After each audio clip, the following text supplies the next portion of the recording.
Doctor साहब, मेवात में जो ये बेहयाई बढ़ रही है, सोशल मीडिया के जरिए किसी बहन बेटी की फोटोज और वीडियोज उनको वायरल करते हैं, सर क्या कहना चाहते हैं? देखिए, मेवात के साथ जो सबसे बड़ी परेशानी है वो ये है कि सामूहिक जिंदगी यानी इज्तिमाई जिंदगी जीना हम लोगों ने कम कर दिया।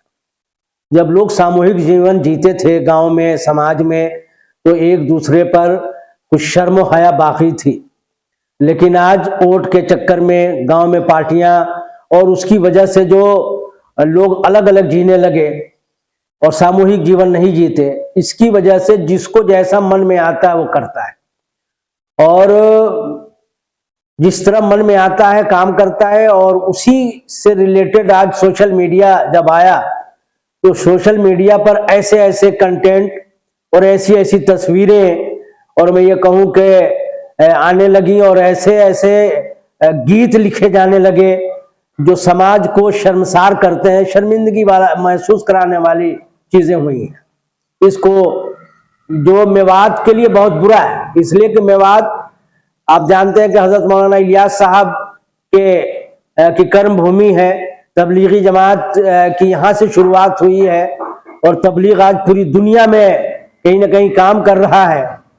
तो तबलीग की सरजमीन पर, जिस जमीन की हवाओं में हजरत मौलाना इलियास साहब रहमतुल्लाह अलैह और मियां जी मूसा और दूसरे तमाम अकाबरीन की खुशबुएं बिखरी हों, वहां इस तरह के गीत, इस तरह के गाने, इस तरह की बेहयाई और लड़कियों का सोशल मीडिया पर आना और सोशल मीडिया पर ऐसी चीजें और ऐसे कंटेंट डालना जो इंसान को शर्म महसूस करने पर मजबूर करते हैं, ये बहुत अफसोस की बात है। ऐसा है कि मुझे खुद तजर्बा है कि हमने जो है यहाँ एक स्कूल में विजिट किया, एक सीनियर एडवोकेट हमारे साथ थे, तो उन्होंने जो है फोटोज लिए और उन्होंने जो है वकील साहब ने जाकर सोशल मीडिया पे डाल दिया। मेवात के ही एक इसी तरह के नौजवान ने क्या किया कि उस वीडियो को वहां से लिया और गाना शामिल करके जो है उसने वायरल कर दिया। जब वायरल हुआ तो बहुत मुझे भी शर्मिंदगी हुई। मुझे स्कूल के प्रिंसिपल ने भेजा, डॉक्टर साहब आप लोग आए थे और इस तरह का, तो बड़ा ये हुआ। फिर मैंने उसी वक्त जो है उनसे संपर्क करने की कोशिश की और ऑनलाइन जो है जहां शिकायत कर सकता था किया, लेकिन वो नौजवान भी समझदार निकला। उसने थोड़ी बहुत देर में जो है उसको डिलीट कर दिया और उसने अपने फादर के मार्फत माफी मांगी कि डॉक्टर साहब ये ऐसा ऐसा हो गया, लेकिन हम जो है माफी मांगते हैं, हटाते हैं इसको। उन्होंने हटा दिया था। तो इस तरह किसी को भी नहीं करना चाहिए। दूसरे की बहू बेटियां अपनी बहू बेटी है, हमें मेवात का तो ये कल्चर है दूसरों की बेटी को अपनी बेटी समझना। हमें ये समझ करके थोड़े पैसे के लिए किसी लालच में इस तरह के फोटोज को और वीडियोज को शेयर नहीं करना चाहिए। डॉक्टर साहब, आखिर में क्या संदेश देना चाहते हो ऐसे लोगों को? मैं ये संदेश देना चाहता हूं कि ये जो सरजमीन है ये हजरत मौलाना इलियास साहब रहमतुल्लाह अलैह की कर्म भूमि है।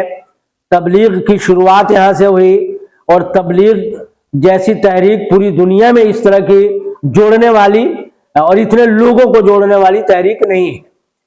तो ये जो इलाका है इसको हम आप जैसे लोग अगर इस तरह का वीडियोस डालकर, फोटोज डालकर अगर बदनाम करेंगे तो मेवात की जो छवि है लोगों के नजर में अच्छी नहीं रहेगी। हमें मेवात को बचाना चाहिए। मेवात के तहजीब, कल्चर, रहन सहन और यहाँ के मजहबी समझ को हमें बचाने की जरूरत है। इसलिए मैं सभी लोगों से पैगाम देना चाहूंगा कि भाई आप अच्छे कंटेंट डालें, लोग शेयर भी करें, मगर ऐसी कोई चीज ना डालें जिससे मेवात बदनाम हो रहा हो, मेवात की बेटियां बदनाम हो, मेवात का समाज बदनाम हो, मेवात का कल्चर और तहजीब बदनाम।